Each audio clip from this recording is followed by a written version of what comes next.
do.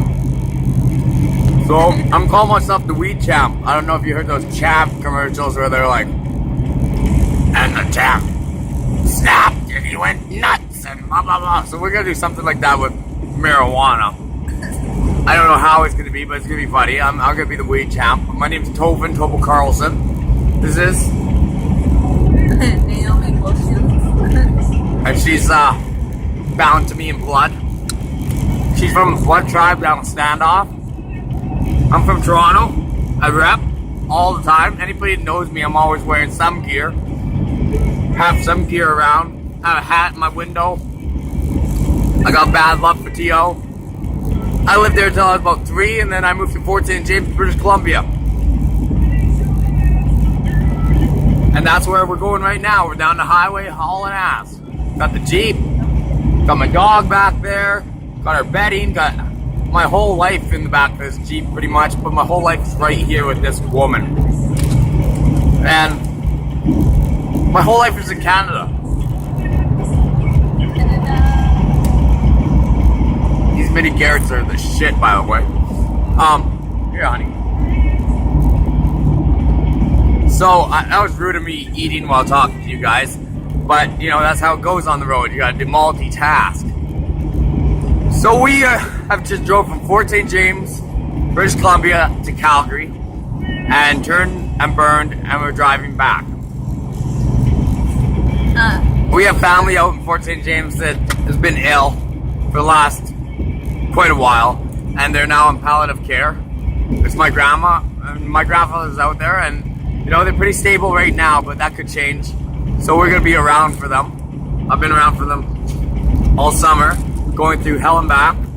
You know, make sure we're there for family. And then I started thinking, we got a lot of other family that needs help too. Like I got a pretty big family. And they're multicultural. You know, I have Jamaican Vietnamese family. I have Native Vietnamese family. I have French, Canadian, Danish family. You know, I have Scottish family. Like we have quite the variety of people in our family. And you know, some of us are refugees. My father was from Vietnam. And my uncles and aunties, and my auntie was a refugee from the Philippines too. And she's Filipino. So we have a very multicultural family, but there's also spread out across the country. And we don't spend enough time coming to seeing them. And my wife has quite the family too, and they're spread out all over the place. She's a native from this country, so she doesn't have a lot of refugees in her family, but she can tell about the land and where she came from and where her heritage came from, and that's nice, you know. And she was nice enough to bring me into her family and give me a piece of that heritage and those roots here in Canada. Even though I was born here, now I have stronger roots, and it feels good, and it feels like home. And I love this place. I absolutely do. I'm proud to be a Canadian. You know, I've done some things to be a deficit to Canada. I've paid some hard prices for that. I've done my time. I've worked hard to get off parole and be an upstanding member of society, to not hurt people anymore. So that's what we're on. We're on a mission of good. We're gonna try to go across Canada, see our family, help them out. We're gonna try to stand up for our liberties and our rights. We're gonna smoke pot. Because guess what? I can't function without smoking pot. I have 0 ligaments in this elbow. The doctors wanted to do surgery on me. And so I was like, okay, let's do this. I just got out of the penitentiary. I have no job. I've been there for 7.5 years.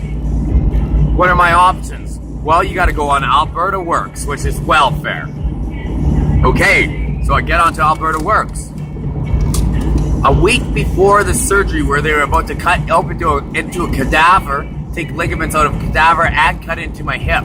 I take ligaments out of my hip, put into my elbow. They say, well, we feel that the surgery is not going to affect you in any way to work. So we're going to cut you off Alberta Works. A week before I needed to go get this life-changing surgery. What am I forced to do? I have to cancel the surgery and go out and get a job. I have to live. I have to eat. I have to survive.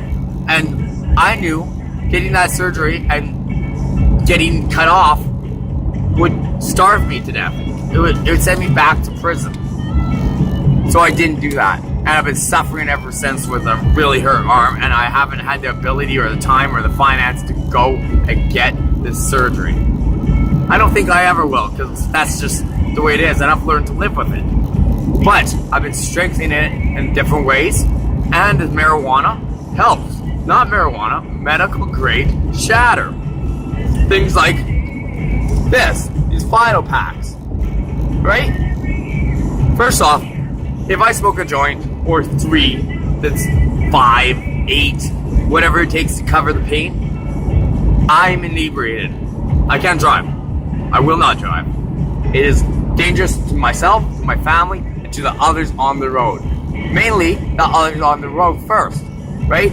My family, if they choose to get in the car with me while I'm inebriated, that's on them, right? Everybody should stand up and say, no, I'm not getting in the car with you if you are drunk or high to the point that I don't think you're safe on the roads. Even if you're questioning, are you safe on the roads? You're probably not, right? That's the fact of the matter. You're probably not safe if you're questioning it. So everybody should start asking themselves if they've had a 1 drink or had 2 drinks or seen somebody have 1 drink or seen somebody have 2 drinks or seen the guy smoke 14 doobies, right? Say, hey, can I see your keys for a second, and put them in your pocket? And if those people want their keys back that bad, then maybe you should call the cops and give them the cops the keys to give back to that person, instead of having idiots out here on the road hurting people.